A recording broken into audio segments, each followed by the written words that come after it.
Bonjour à toutes et à tous, bonjour Sylvain. Bonjour. On se retrouve aujourd'hui pour notre 88e vidéo news. Tu peux reprendre le petit iPad. C'est bon, j'ai trouvé ma batterie. Non, Regarde, je pense l'ai. pas. Allô Sylvain. Oui, c'est bon. J'ai retrouvé ma batterie. Donc tu peux prendre le petit. Non. À moins qu'il ait besoin de Non, compenser. parce que monsieur n'avait plus de batterie, il a fallu que je retourne chez moi pour aller chercher ma tablette. Finalement, il y avait de la batterie. Maintenant, je la garde. Regarde, c'est génial, je peux mettre comme ça. Bah, elle ressemble à rien du tout. Dans toute notre collection de vidéo news, moi j'ai un fil et toi t'as un... C'est classe, regarde, c'est beau. La vidéo news, c'est le format dans lequel nous vous parlons de l'actualité ludique, des jeux qui arrivent dans vos boutiques. On vous en fait la liste dans la première partie de la vidéo. Et dans la deuxième partie de la vidéo, on reviendra sur quelques jeux qui sont arrivés sur nos tables, auxquels nous avons pu jouer. Mais comme d'habitude, on commence par remercier ceux qui nous soutiennent, c'est-à-dire vous. Et vous pouvez le faire de trois manières. Soit en vous abonnant à la chaîne Un Monde de Jeux, soit si vous décidez d'acheter un jeu en passant par les liens d'affiliation dans la description de la vidéo. Et enfin, vous pouvez nous soutenir grâce à Utip ou Tipeee. Et on remercie cette semaine particulièrement Scarlix, Luc, Kevin, ça c'était pour Tipeee, et sur Utip, Sylvie, Thomas Dupont, l'auteur de l'excellent Codex Naturalis, C'est ça. Cartaventura, C'est ça. et plein d'autres jeux. Bravo à lui et merci à lui. Malomu, Malfata31, Moranka, Philo59, Zakouski, Zetlas, Valma, Lucky Link, Mathieu L, Ingrid, Flippy Woo, là je peux pas lire, voilà, Edelvi, Tuin, S. Hammer et un illustre inconnu. Et c'est vrai que là il y a un pseudo, je peux pas le lire, c'est pas des lettres. Je te l'ai dit tout à l'heure en off, mais t'as pas entendu. Ah non, j'ai pas entendu. Toi, Moi, c'est des carrés, moi, c'est des petits symboles. Ah, Comme moi, ça, c'est bizarre. j'ai copié. Et enfin, on remercie notre sponsor Board Game Arena, la plateforme de jeux de société en ligne sur laquelle vous pouvez affronter les joueurs du monde entier. Et cette semaine, la grande nouveauté, l'immense nouveauté, le plaisir absolu, c'est l'arrivée de Agricola sur Board Game Arena. Un jeu que j'adore, j'y jouais beaucoup sur boîte à jeux, il était sur boîte à jeux à l'époque. Ok. C'est un autre site sur lequel on peut jouer à des jeux en ligne, mais sur lequel il y a beaucoup moins de nouveautés et beaucoup moins de communauté. Le grand intérêt de Board Game Arena, c'est que le site est très actif. Tout le temps des jeux qui arrivent, chaque semaine il y a des jeux qui arrivent. Et Agricola, c'est un chef-d'œuvre du jeu de placement d'ouvriers. Un jeu un peu exigeant quand même, mais si on aime le genre et si on a envie de pouvoir y jouer contre n'importe qui, puisque là on a la possibilité enfin de trouver des adversaires, vous savez qu'il y a la version en ligne sur Board Game Arena.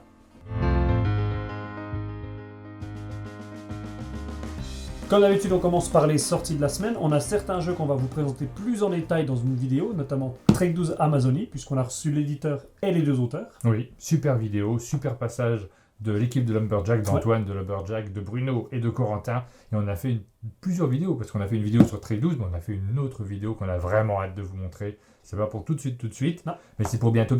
On a également Dark Story Unfold, donc c'est un jeu, on va également vous le présenter en vidéo. Voilà, et c'est un jeu d'enquête, un jeu... Ouais, d'énigmes. Ouais, d'énigmes, plus d'énigmes, enfin ça s'apparente à une escape avec des codes à retrouver. Très original pour son matériel. En fait, voilà, la vraie originalité, je vais vous le montrer là, c'est que c'est tout du matériel que vous allez déplier au fur et à mesure de l'avancée. Et donc, à chaque fois, vous aurez des petites surprises à l'intérieur, des petites choses qui vont se passer. C'est souvent par le matériel qu'on crée des originalités pour ce type de jeu. Ah oui, ça sent quelque chose. Ouais. Bah oui, mais si, non, mais c'est pas un hasard. Je me rappelle, on a fait l'enquête déjà. Donc on sait ce qui se passe à l'intérieur. Et effectivement, si vous jouez au jeu, vous saurez pourquoi il y a cette odeur que vous ressentez devant votre écran. Forcément, autre jeu d'enquête, Unlock Kids. Ça, c'est un petit jeu d'enquête dont on va vous reparler juste après, puisque Aline va venir la jouer avec son groupe de petits testeurs. Elle va venir vous en parler dans la deuxième partie de cette vidéo. Et enfin, Piaf. Est-ce que tu sais qui édite Piaf ? Et donc, Piaf, on vous en parle un peu plus en détail après. Mais ce n'est pas tout, il y a d'autres jeux qui sortent cette semaine. Qu'est-ce que tu vois sur ta grosse tablette, Sylvain ? Moi, je vois la chasse au Gigamon. Gigamon, je dirais. Gigamon de chez... Tu dis pas les Pokémon ? Les Pokémon, ça dépend. Ah bon ? De chez Studio H. Voilà, de chez Studio H, alors qu'auparavant, c'était chez Element Games, si je me rappelle bien, et c'était un jeu qui avait remporté l'As d'Or enfant. Ok. Donc pas n'importe quoi, une sorte de jeu de memory, mais avec des énormes figurines de monstres qui se posaient sur la table, qui mettaient une ambiance pas possible, et qui fonctionnaient super bien. Je faisais partie du jury de l'As d'Or, donc j'ai fait partie de ceux qui ont poussé aussi pour que ce jeu décroche le prix, parce qu'on l'avait joué en classe, et avec des élèves, avec des enfants, et que ça marchait très très bien à chaque fois. Avec mes enfants d'ailleurs. Okay. À l'époque, ils étaient beaucoup plus petits. Donc ils pouvaient jouer à ce type de jeu. Et c'est un jeu de Karim Aouidad et Johan Roussel. Et c'était les éditeurs d'origine. Ok. Autre sortie de la semaine, Tango Duo. C'est un jeu d'ambiance mixant l'anticipation, la rapidité et la stratégie sur un thème donné. Marquez des points en proposant les mêmes réponses que vos adversaires. Oui, je lis le pitch. Bah oui, je connais pas ce jeu, donc je lis le pitch comme tout le monde. Tu m'as donné envie d'y jouer. Bah, merci. Et on passe aux extensions, à commencer par la Taverne des Vallées Profondes, l'extension Chambres à louer. Donc voilà, c'est le jeu de Wolfgang Warsch qu'on avait bien aimé. Un jeu chez Schmitt. Ils ont une petite gamme de jeux où il y a une part de hasard, mais en même temps des petites stratégies agréables, des stratégies modernes. Ce qui donne un côté familial au jeu. On s'amuse bien sans trop se casser la tête non plus. C'est clairement du familial plus, parce qu'il y a quand même pas mal de règles à l'intérieur, mais ça reste accessible. C'est pas du jeu pour experts en jeu de gestion. Ça reste simple et surtout tout le monde peut gagner à la table. Et ça, cet aspect-là est assez agréable. Donc la première extension arrive. Autre extension qui sort cette semaine, Marvel Champions, l'ombre du Titan Fou. Un jeu de cartes qui a connu un grand succès, avec régulièrement des petites extensions. D'habitude, on ne les cite pas, mais là, il n'y en a pas beaucoup cette semaine, donc on se fait plaisir. Voilà, sachez que c'est sorti. Vous connaissez sûrement The Crew, qui a remporté un gros succès, notamment l'As d'Or. Et le Spiel des Jahres, dans la catégorie expert. Les deux dans la catégorie expert. Alors, sur le Spiel, je sais plus, sur l'As d'Or, oui, c'était expert. Parce que c'est un jeu qui est...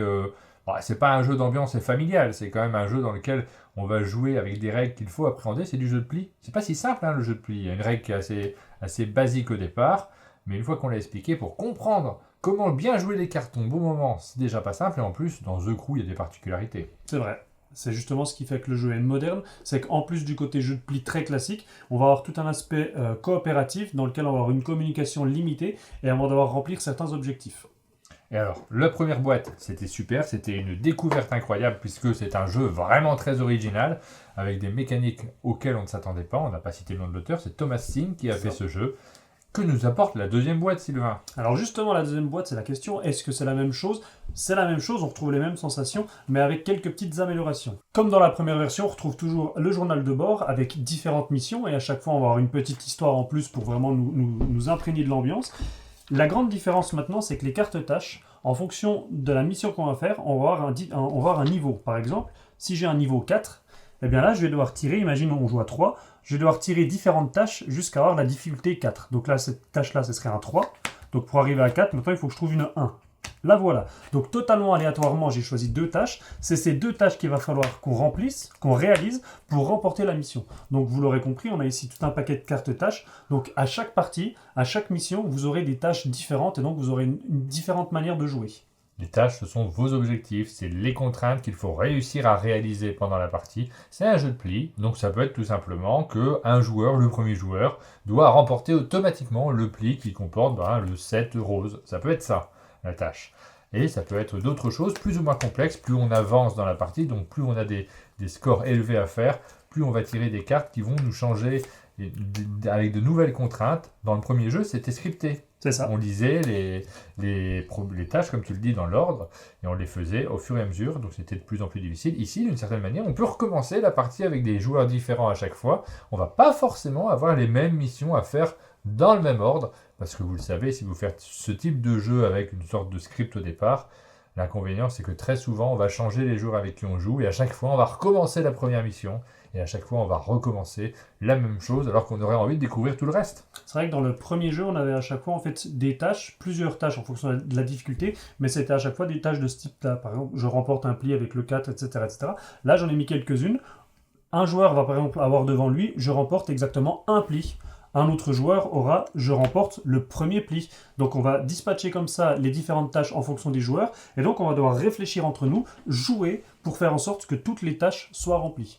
Et donc, si on revient rapidement sur le principe du jeu, on a des cartes de différentes couleurs, de différentes valeurs. Et donc, si moi j'entame un pli, par exemple, avec un 4 bleu, les joueurs après moi qui ont du bleu vont devoir jouer du bleu, et celui qui aura mis la plus grande valeur remporte le pli. Et en plus de ces tâches, on a des petites contraintes qui vont se rajouter, qui vont rajouter des petits défis supplémentaires. Ouais. Est-ce que tu as des exemples à nous montrer? Ouais, par exemple, la mission numéro 6 nous dit un membre d'équipage prend toutes les tâches. Donc je vous disais qu'on se répartissait les tâches entre joueurs. Non, la mission 6, d'ailleurs on a eu beaucoup de mal à la faire cette mission, je crois même pas qu'on a réussi. Moi je l'ai pas faite. Un seul joueur avait toutes les mêmes tâches. Parce qu'on a joué à Vichy, donc j'ai commencé la partie avec vous, puis après je suis parti, j'avais un rendez-vous, donc j'ai pas pu terminer la partie. D'ailleurs on dit coucou à Elodie et Michel qui nous ont accompagnés sur la partie. Oui, c'est un des plaisirs des festivals, on découvre on les connaissait pas, mais on a passé du temps directement à jouer à The Crew avec eux. Et donc ça reste un bon souvenir, un des bons souvenirs de notre Vichy. Donc toi tu as été plus loin que moi, donc tu as pu avancer davantage dans l'aventure. Je pense qu'on a bloqué... Je te cache pas que sur le tout début de The Crew, la nouvelle version, on a fait 3-4 parties avant que je parte, c'est des sensations qui sont très analogues quand même à celui de la boîte de base. Bah, hein. tout J'ai ressenti simplement, les mêmes choses. parce que les premières missions, on le voit ici, niveau de difficulté 1, en fait, il fallait simplement trouver une tâche de niveau 1, donc il n'y avait qu'une seule carte. En niveau 2, il y avait soit une, soit deux cartes, mais plus on avance dans la partie, plus on aura de tâches différentes, et ensuite, c'est des contraintes qui vont se rajouter. J'en ai vu certaines, j'ai feuilleté un petit peu, par curiosité, qui nous disent qu'il faut faire des parties chronométrées. On a 3 minutes pour faire toutes les tâches. Donc il y a à chaque fois plein de petites surprises comme ça en plus. Et donc ça va plus loin, ça va... Cette idée, elle existait déjà, mais l'auteur a eu le temps de réfléchir et de trouver de nouvelles choses, donc d'aller plus loin dans son jeu, de le rendre sans doute meilleur. Est-ce que tu as ressenti une vraie différence entre les deux boîtes, toi? Alors en fait, voilà, pour conclure, je dirais que ça révolutionne pas le premier jeu. Ouais. Cette sensation, cette surprise qu'on avait pu avoir lors du premier jeu, bah là on l'a plus parce qu'on connaît la mécanique. Par contre, je trouve que ça renouvelle très bien. Justement, ça va plus loin que le premier. Il n'y a pas l'impression de redite, on a vraiment l'impression d'une suite. Donc, moi, je le mets dans ma ludothèque parce que c'est un chouette moment et j'ai envie de continuer. De toute façon, la question ne se pose pas. On est fan de The Crew, on aime beaucoup ce jeu, donc il n'y a pas de raison qu'on en dise du mal. La question, c'est de savoir ce que nous apporte c'est pas une extension, ce stand-alone. Donc visiblement, moi j'ai pas tout fait, donc je ne vais pas vous donner un avis définitif sur tout ce qu'il y a à l'intérieur, mais il y a du renouvellement. En tout cas, c'est ce que tu nous dis, toi qui as été plus loin que moi. Rien que les tâches, ça apporte de nouvelles choses. Et ce renouvellement, de toute façon, c'est déjà une très bonne nouvelle.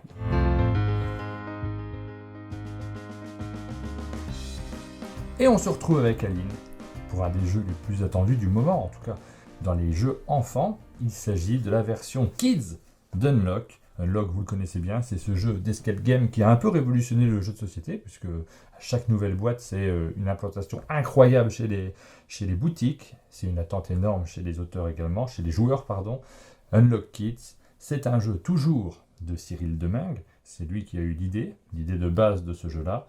Mais c'est également un jeu de Wilfried et Marie Faure, les grands spécialistes du jeu pour enfants, ceux qui ont une expertise unique dans le domaine. C'est un jeu qui est publié par Space Co. Et c'est un jeu auquel j'ai eu l'occasion de jouer mercredi avec les petits testeurs qui viennent au chalet. On a fait la première enquête et ça s'est très très bien passé. D'abord, les enfants, ils sont particulièrement ravis de pouvoir jouer les enquêteurs. Ça leur plaît énormément et ils ont pris beaucoup de soin à examiner toutes les cartes pour faire les petits défis de retrouver les nombres cachés. Il y avait vraiment beaucoup d'attention de leur part. Les nombres cachés, c'est quelque chose qu'on avait déjà dans la première version d'Unlock, la version pour adultes. On retrouve le même principe, on retrouve un paquet de cartes, avec des cartes que l'on va retourner, qui ont des petites énigmes à l'intérieur. On va retrouver des éléments, on va retrouver par exemple, tu le cites, des nombres cachés qu'on cherche à l'intérieur des images pour essayer de reprendre une autre carte. Donc là, il y a un petit côté observation, ça marche très très bien avec les enfants, donc ça aurait été dommage de s'en priver. Mais derrière, il y a une vraie adaptation, c'est pas juste des enquêtes qui sont plus simples, ce ne sont pas des énigmes qui sont plus simples, il y a des univers qui correspondent mieux aux enfants, mais il y a aussi des petites mécaniques qui font que ça fonctionne beaucoup mieux avec les enfants et auxquelles on n'aurait pas forcément pensé. C'est vrai que moi, quand je me suis dit que Unlock arrivait dans une version Kids, je m'attendais à ce que ça soit le même principe. Des numéros qu'on assemble, là c'est pas ça. C'est vrai que thématiquement, c'est très bien choisi puisque c'est des univers qui plaisent énormément aux enfants. Par exemple, la première enquête, celle qu'on a fait ensemble, c'est une histoire de cartes d'anniversaire à aller distribuer aux invités de l'anniversaire. Et ça, c'est quelque chose qui parle énormément. Moi, je sais que toutes les semaines, quand un enfant arrive à l'école avec ses cartons d'anniversaire à distribuer, des fois, il faut l'accompagner dans les autres classes pour distribuer les petits cartons. Voilà. Donc, c'est quelque chose qui leur parle énormément. Mais aussi, dans les mécaniques qui sont mises en œuvre, le fait d'avoir des espèces de petites clés pour vérifier que deux indices matchent ensemble, c'est quelque chose qui à la fois marche et leur plaît beaucoup. Voilà. Dans la première histoire, parce qu'il y a 3 histoires dans la boîte, et pour chaque histoire, on a 2 enquêtes à chaque fois, donc vous allez pouvoir vivre 6 petits scénarios. Dans la première, on aura le choix, soit d'aller voir les poules, il y a un problème avec Madame Poule qui a disparu, soit de réunir les invités de l'anniversaire de la grenouille, de Bernard le Canard. Bernard le Canard. Exactement. Et sur cette fiche, vous le voyez, on a un petit tableau avec des numéros que l'on va pouvoir chercher dans le paquet et que l'on aura le droit de chercher si on réunit des formes. Et donc cette fois-ci, on ne va pas additionner des chiffres, on ne va pas des nombres, on ne va pas faire des calculs, résoudre des enquêtes très complexes. Il n'y a pas de code secret. Voilà. On va surtout réunir des formes. Par exemple, ici, avec cette lettre et cette petite flèche, si je les assemble, je pourrais aller rechercher cette forme dans le tableau. Alors là, j'ai fait n'importe quoi, donc on ne va pas la retrouver, cette forme, elle n'est pas possible. Mais parfois, on tombe sur une association possible, on va chercher le numéro et on continue l'histoire. Et là où c'est très bien fait, c'est qu'en plus, on va pouvoir composer une petite scène sur la table. Ça fait des petits puzzles en fait, les cartes que l'on trouve. Et c'est vrai que ça marche particulièrement bien. Et il y a même une espèce de métacompréhension du jeu chez les enfants, parce que certaines fois on entend dire « Ah non, ça va pas être ce symbole-là, parce que le symbole que ça forme, il n'est pas du tout présent dans notre petite carte. » Donc il y a déjà une vraie réflexion de jeu. Voilà, ces deux-là, quand on a retrouvé les deux cartes, elles peuvent s'assembler. Alors c'est peut-être pas le bon exemple, mais il y a des cartes vraiment où on compose la scène devant nous. On va avoir une histoire qui se compose dans l'esprit des enfants.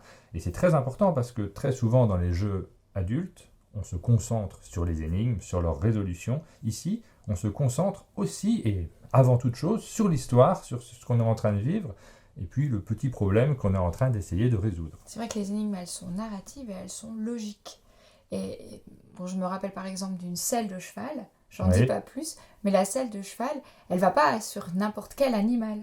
Donc ça, c'est des choses qui induisent du langage, qui induisent de la réflexion. Les enfants s'interpellent les uns les autres pour se faire réfléchir en tant que groupe. Ça a vraiment très bien marché. Donc voilà, on ne va pas rentrer davantage dans les détails, puisqu'il faudrait vous montrer des cartes, il faudrait vous parler des énigmes, on ne va surtout pas le faire. Vous aurez plaisir à y jouer avec vos enfants. Unlock Kids, c'est le nouveau jeu de Spesco, un jeu qui est très très attendu, un jeu qui a bien fonctionné. Ah oui, ça a marché très très bien. Et il y a une vraie recherche, c'est-à-dire que c'est pas trop facile. Donc il y a une fierté de l'accomplissement une fois que l'enquête a été résolue. On va terminer sur... donc il rentre dans ta ludothèque. Ah oui, il rentre dans ma ludothèque. Il rentre dans la ludothèque du chalet, on y joue avec les enfants. On va terminer sur l'âge des enfants auxquels il se destine. C'est marqué 6 ans et plus. 6 ans, tu me dis, c'est l'âge d'entrée. C'est vraiment... Avec les adultes, on va y jouer à 6 ans. Après, les enfants vont prendre plaisir à y jouer jusqu'à quel âge? Moi, j'avais des enfants qui avaient entre 5 et 10 ans. Ouais. Ça a très bien marché pour tous, mais les 5 ans avaient besoin de l'aide des 10 ans. Oui, puis c'est un petit peu long pour les plus jeunes. Oui, c'est pour ça qu'on dit c'est l'âge d'entrée, c'est pas sur la difficulté. 6 ans, c'est vraiment très bien, parce que la longueur du jeu est adaptée à cet âge-là. Unlock Kids, on vous le conseille, n'hésitez pas si vous avez envie de jouer à ça avec vos enfants.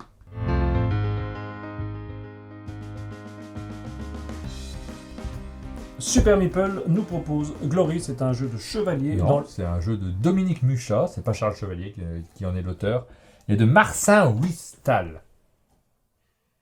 Et en ce qui concerne le thème, c'est un jeu de chevalier, on va s'affronter, on va construire notre équipement, nos armures, on va s'équiper, on va avoir de plus en plus de matériel pour pouvoir faire de valeureux combats et marquer plus de points de victoire que notre adversaire. C'est ça, le thème du jeu il est là, on va jouer 3 manches et à la fin de chacune des manches on va avoir un tournoi. Et donc tout le principe du jeu ça va être d'essayer de s'équiper, de trouver des soutiens qui nous aideront pendant le tournoi, de gagner des cartes qui nous aideront également, et ensuite les combats vont se résoudre avec des jets de dés, et tous les soutiens qu'on aura obtenus, tous les pions qu'on aura obtenus nous permettront de changer les valeurs pour tenter de gagner les combats. Mécaniquement, on va avoir plusieurs phases de jeu. Quand j'ai vu la petite piste ici qui nous montre toutes les phases de jeu, je t'avoue, je me suis dit, ouh, c'est du costaud ce jeu, il va y avoir plein de choses à retenir, mais non, pas du tout. En fait, c'est 3 manches. Oui, c'est 3 manches qui se suivent déjà, donc c'est 3 fois les mêmes icônes, et puis les manches sont très simples. Dans la première partie, on va s'équiper en se plaçant sur le plateau central, donc il y a des actions qui, comme souvent dans les jeux de pose d'ouvrier, si je prends cette action, tu pourras plus la prendre parce qu'il y a une seule place, et puis il y a des actions où il y a de la place pour tout le monde, donc on ne se rue pas dessus, mais elles peuvent servir si les autres emplacements sont déjà occupés. Elles sont généralement moins intéressantes. Là, on voit que si tu te mets là, tu gagnes 3 points de force. Oui. Par contre, moi, je pourrais plus m'y mettre. Si on joue à plus de 2 joueurs, il y a quand même 2 emplacements. Oui. Et ensuite, on peut aller ici à plusieurs, mais cette fois-ci, il y a seulement 2 points de force. On peut également gagner de la foi, on peut gagner également des soutiens, enfin, il y a plein de petites choses, des écus. On peut aller au marché améliorer ses armures. Il y a pas mal d'actions qu'on peut réaliser. On ne va pas tout rentrer dans les détails. Signalons quand même que ici, nous avons des cartes qui sont placées à chaque partie et qui vont vous guider, parce que ça donne des objectifs qui rapportent des points de victoire en fin de partie. On va s'orienter éventuellement dans cette direction-là, mais surtout, très rapidement, quand on a fini de faire toutes nos actions, quand on s'est bien équipé, on va se retrouver dans la phase de combat, et c'est la phase qui va mettre un petit peu d'ambiance autour de la table, parce que cette fois-ci, on va utiliser ce qu'on a récupéré pendant la partie pour affronter éventuellement les autres joueurs, éventuellement également des chevaliers qui sont gérés par le jeu lui-même, donc qui agissent comme des robots, mais qu'il faut affronter. Et là, il y a 2 côtés à ce petit plateau. Tu as mis le côté qui me plaît le plus, celui dans lequel on a un tableau avec un quart de finale, une demi-finale et une finale, avec un seul vainqueur à la fin de la partie. Donc on va s'affronter, on va avoir plusieurs manches pour aller jusqu'à le grand vainqueur du tournoi. C'est ça. Et donc, comme tu le disais, soit on s'affronte les uns et les autres, soit on affronte des chevaliers fictifs. Et donc, le but, c'est de gagner les combats pour gagner des points de gloire. Techniquement, on va lancer des dés, il faut faire un plus gros score que l'adversaire, 2 fois de suite, il y a deux manches dans le combat. 2 manches gagnantes, oui. Et pour lancer des dés, vos petits jetons vont vous permettre éventuellement de récupérer des dés rouges supplémentaires si vous utilisez des gants de force. Relancer les dés si vous n'en êtes pas content, si vous utilisez de la foi.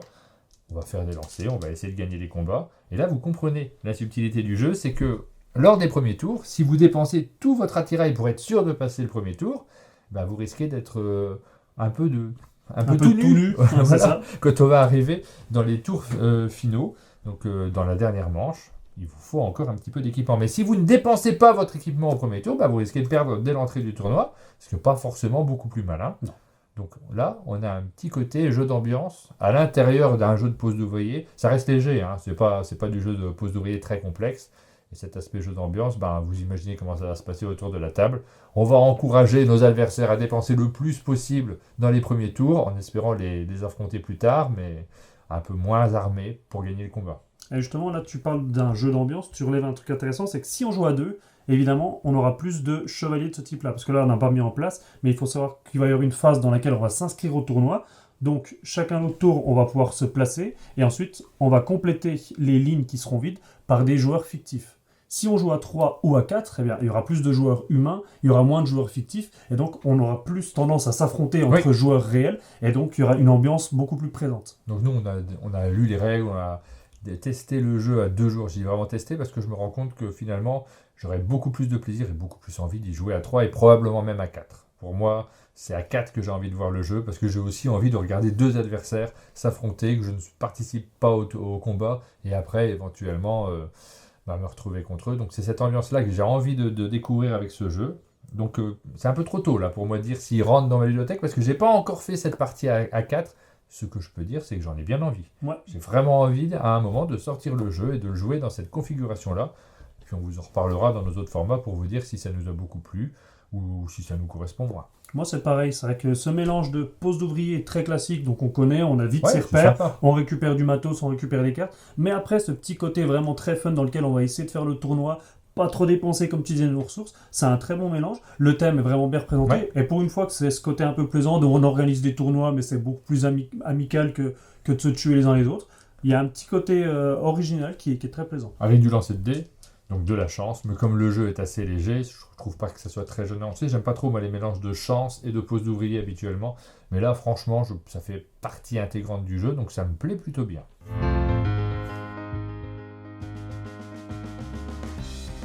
Piaf, c'est un jeu de Matt Riddle et Ben Pinchback qui arrive. Tu m'as pas répondu au début de cette vidéo. Qui édite Piaf ? C'est Funforge. C'est Funforge qui édite Piaf. On a un petit peu de retard sur les jeux Funforge parce qu'il y en a pas mal qui sont arrivés. On ne vous a pas encore présenté Bloodborne parce qu'on n'a pas eu le temps d'y jouer. Bon, soyons francs.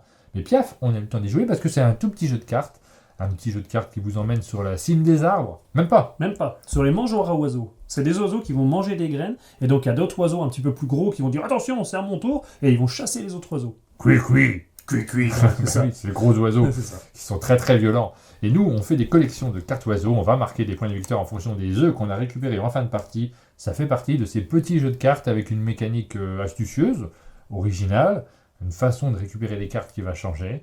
Et un thème qui est naturaliste. Et on a de plus en plus de jeux dans cet esprit-là. Parfois, on incarne des grands oiseaux dans Wingspan, de tout type. Parfois des plantes. Il y a Jardin Anglais auquel on a joué récemment qui est également sur un thème très naturaliste. Et c'est pas plus mal parce que ça nous change des thèmes habituels. On n'a pas des orques et des elfes des forêts pour une fois. On a des petits oiseaux. Et donc comment ça marche ? On a sur la table des oiseaux qui sont donc sur la mangeoire et on a également des graines et on voit à chaque fois donc différentes valeurs en œufs. On va essayer donc de gagner des graines pour gagner des points en fin de partie. À mon tour de jeu, je choisis une des cartes oiseaux que j'ai en main et je vais la placer face à une des mangeoires. Par exemple, je vais mettre cet oiseau ici. Et donc là, on la met un petit peu en contrebas parce que cet oiseau-là, il mange, mais cet oiseau-là, il est au sol et il attend son tour. Et on regarde les forces, on voit que là, cet oiseau a une force de 5. C'est un gros oiseau. Cui. Alors celui-là, pas mal non plus, 4. Cui. Mais comme 4, c'est moins que 5, eh bien, l'oiseau reste au sol. Mon tour est presque terminé. Pour compenser, je ne gagnerai pas de graines, mais par contre, je peux poser devant moi une carte oiseau de ma main. Et ensuite, je complète ma main. Je vais prendre un bouvreuil et je vais prendre un moineau. À toi.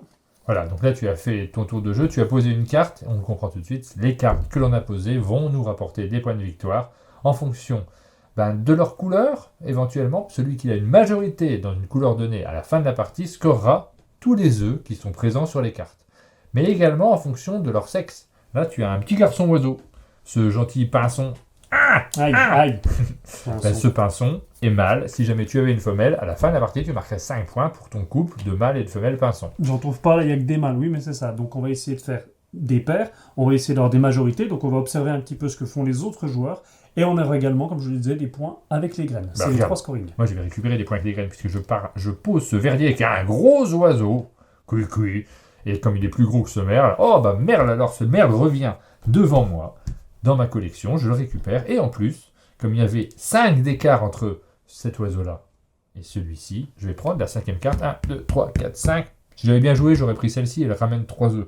Mais là, j'en ai une au hasard, qui n'est pas super. Tu as gagné un seul point, ouais. Et donc voilà, c'est toute la stratégie du jeu, c'est d'essayer, quand on va faire des calculs de différence de valeur, de faire en sorte que ça tombe au bon endroit. Donc là, vous l'avez compris, c'est le 1, le 2, le 3, le 4, et donc quand c'est au-delà, on pioche.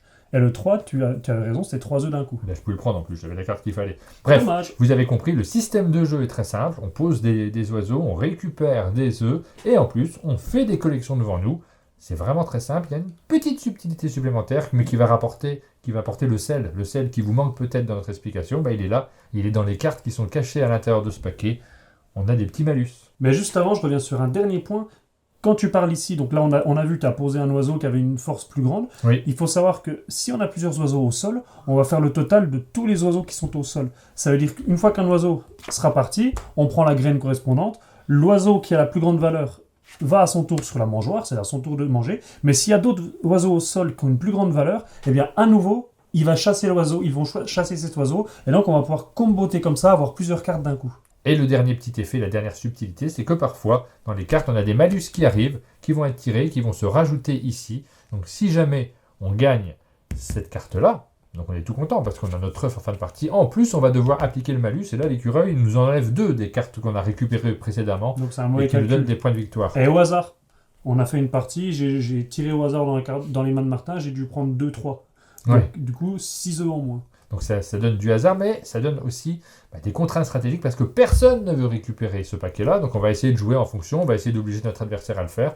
Et forcément, quand il y a des petites obligations comme ça, des petites difficultés supplémentaires, ça rend le jeu plus savoureux. Et on a également le corbeau qui peut s'ajouter. Et le corbeau, lui, va m'imposer, quand j'aurai une collection devant moi, de retirer une carte d'une des collections. Et donc, du coup, ça change plein de choses pour le scoring de fin de partie. Donc voilà, un petit jeu de collection, puisqu'on va collectionner des cartes.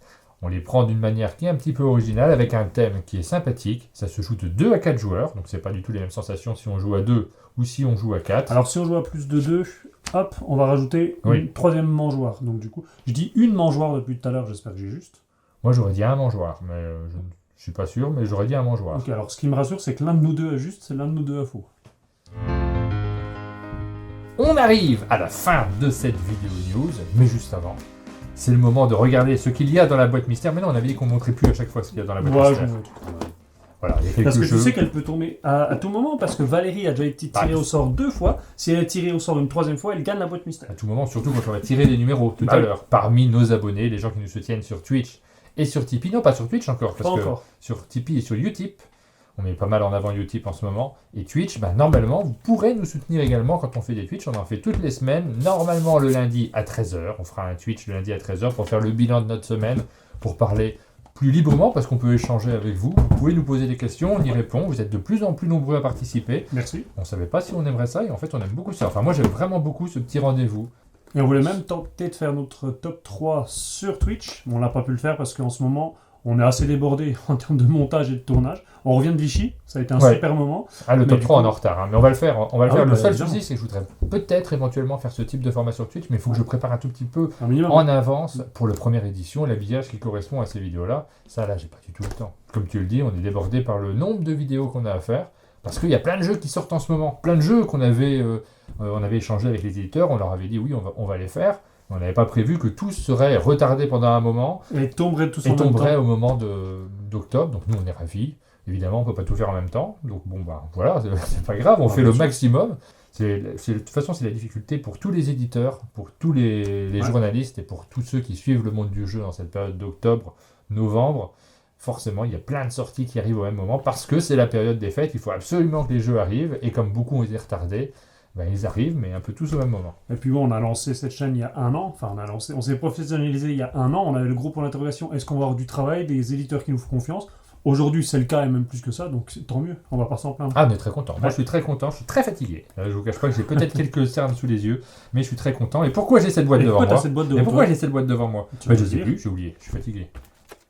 Boîte Ah oui, mystère c'est pour la mettre dans la boîte mystère, puisque nous allons procéder au tirage au sort. de la boîte mystère, et on rappelle donc le principe, on va tirer au sort des abonnés Tipeee ou Utip, et si vous êtes tiré au sort pour la 3e fois, vous gagnez la boîte mystère, et donc peut-être que Valérie va l'emporter. Et moi, Je cherche quelque chose. Bah, mon téléphone, parce que pour tirer la boîte mystère, Je sais pas où il est. si tu pourrais me le passer, il est posé sur ton lit là-bas.